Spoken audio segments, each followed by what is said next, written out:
Hi, my name is Hugo Forster. I'm the owner of Trenchless Pipe Lining in Florida. In the next few minutes, I'm going to explain to you what two technologies exist as of 2020 to reline the cast iron pipes under your home or the buildings that you live in, so you don't have to dig up the floors to replace them. There are currently two types of technology. The first kind is called spin cast pipe lining, and it looks like this, and you can see it's extremely smooth on the inside. And the second technology is called cured in place pipe lining, and it looks like this. And both of these technologies solve the same problem. After about 50 years, the cast iron pipes underneath a home or a building corrode at the bottom of the pipe where the water runs. That's where the fastest corrosion occurs, and eventually the pipe gets so thin it cracks, and then the crack widens until the cast iron has serrated edges like this. The serrated edges on the bottom catch the debris and cause repeated backups. And the reason you're probably watching this video is because a plumber told you you have to dig up your home or the building to replace all these pipes. Well, since 1998, this kind of pipelining called cured in place pipelining has existed to restore those pipes. It comes with a 50-year warranty. This technology, which is newer and has several benefits to it, it's been around since 2017, and in both instances it costs a lot less to reline your pipes than to dig it up the old-fashioned way. For example, a 2,000 square foot house will cost about $50,000 to dig up these pipes and replace them. It takes about 2 months, and you have to move everybody out. They dig a 3-foot wide trench for about 100 feet long throughout the whole property. You got to move the furniture out as well. With pipe lining, we can restore those pipes within 4 days, the entire property. Nobody has to move out. You can use the plumbing the whole time, except for the middle of the day, usually around 4 hours, and it takes about 4 to 5 days. The warranty that we offer, it's a 50-year warranty. It's transferable, so if you ever sell a house, the relined pipes, of which we make video recordings when we're done and give it to you, that warranty is transferable to the new homeowner.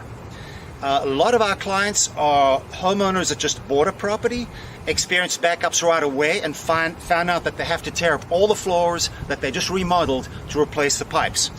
A lot of our other clients are a buyer and a seller have an agreement, and they went through inspection, and then they discover that the cast iron pipes are old. If any homes that were built before 1974 are going to have these cast iron pipes. And it's a guaranteed thing that the bottom will rust away and they'll eventually have to be replaced or relined. So let me jump right in and explain to you how pipe lining works. I'm going to start with spin cast first. That's the newer one from 2017. The first step to reline the pipe is to remove the old rust and scale from the pipe. And for that, we need an access point. Every property has a main line and branch lines that connect to the main line. Where the main line leaves the property, there's usually an old access point called a cleanout that's buried under the ground. We locate that using fancy technology. We dig up the old cleanouts, and from there we do all the cleaning, the measurements, and the installation. For spin cast lining, we actually only need one access point, and that can be a roof stack. Every pipe has a vertical pipe that goes through the roof. So the underground pipe, when water flows down it, it can suck air in through the roof vent stack. The roof vent stack can be our access point. Or the cleanout can be our access point in the case of the main line. So with spin cast lining, we only need one access point, always on the outside of the property. We don't need to come inside the property necessarily. So we can do the work while you're at work. With cured in place pipe lining, the process is a little different. You need two access points, and I'll get back to that later. So with spin cast lining, a 2-part epoxy resin mixture is mixed together in the right ratio and pumped out of a tube, and the tube goes into the pipe to the furthest end of the pipe. And under video inspection, there is a machine that rotates and spins this epoxy, and it casts it onto the wall of the pipe. Then we let it cure for 4 hours. Now, once you've applied this liner, it's extremely strong. It stops all corrosion. It has a 50-year warranty because the water can no longer reach the old cast iron. this epoxy is completely inert to acids, alkaline materials, volatile substances, and if somebody were to flush a toy down the drain or something large, you could actually snake this line and remove that stuff without damaging the lining. Now let me explain the cured in place pipe lining installation. The pipe lining is a little bit different. It consists of 4 layers initially. There's an outside fabric over here that is saturated with a 2-part epoxy resin. You mix part A and B together, and then it starts reacting and heats up to about 180 degrees Fahrenheit within 30 or 40 minutes, and then it turns into rock. This plastic layer here separates these 2 balloons that are on the inside. There's a blue balloon and a black balloon. It separates those from the epoxy resin that's in this fabric because it's very sticky and very tough.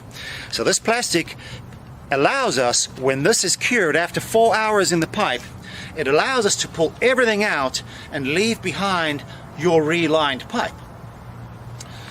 So how does this process work exactly? What we do is we put the video camera from the outside of the property into the pipe that we're going to reline.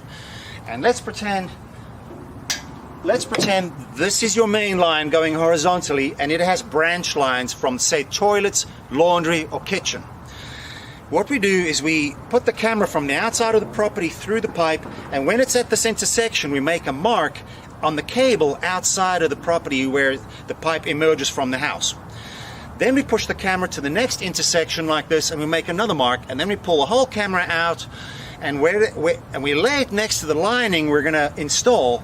And wherever there was a mark on the cable representing this connection, we cut out a piece of this lining before we install the lining in the pipe. That way we don't cover up this connection.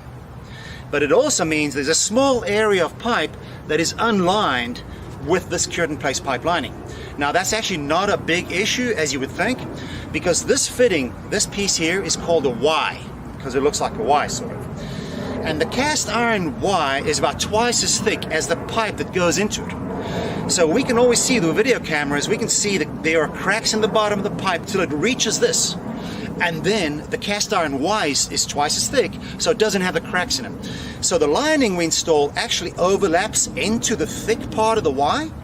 And yes, it skips over a piece of the pipe, you know, that stays unlined, but it's usually not an issue because that Y has about a 100-year lifespan. Now, having said that, we do run into some issues where the wires are corroded for some reason or the other, and we have solutions for that as well. So once this lining has been measured and cut to size, we bundle it together into a small bundle. We bundle it together and we put painter's tape around it to hold it as a smaller profile than the pipe we're going to reline.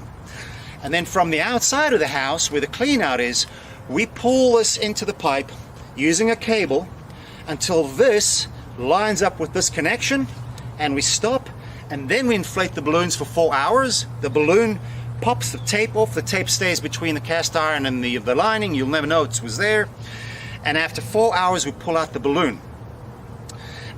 Since we had to string a cable through this pipe in order to pull the lining in, we needed a second access point with cured in place pipe lining. We have to get into the house. So someone has to either be there or give us access. We have to literally put a cable in the pipe by taking a toilet off, or in some instances we have to make a small hole in the kitchen wall on the outside of the house in order to reach the kitchen line, for example, and the same goes for the laundry line. So with cured in place pipe lining, you have 2 disadvantages, big ones. You're not lining the connections. That's more like an aesthetic thing when you're done and you make the video and you're worried about some cast iron. And the other thing is you may have to do a little bit of excavation on the wall, either in the laundry or the kitchen. There's one more limitation with cured in place pipe lining. This is quite a stiff material.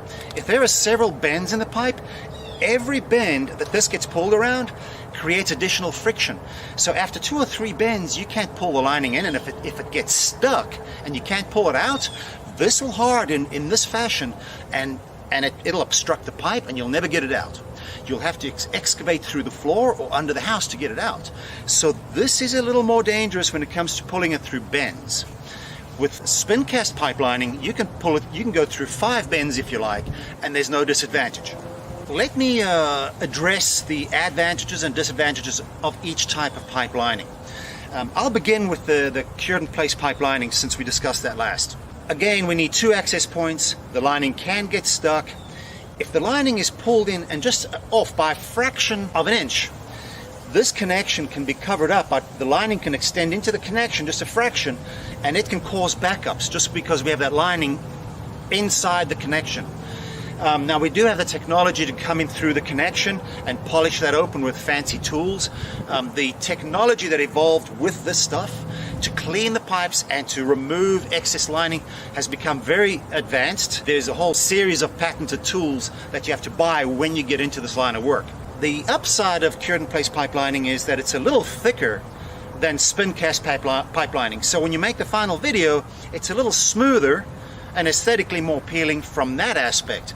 But you will see cast iron somewhere in the pipe. Normally it's only 2% of the pipe that's unlined, these connections, but it can be an issue if you want to sell the house and someone says, well, what about those connections? And now you have to explain about that. With spin cast pipe lining, we line through the whole pipe. Even this gets lined.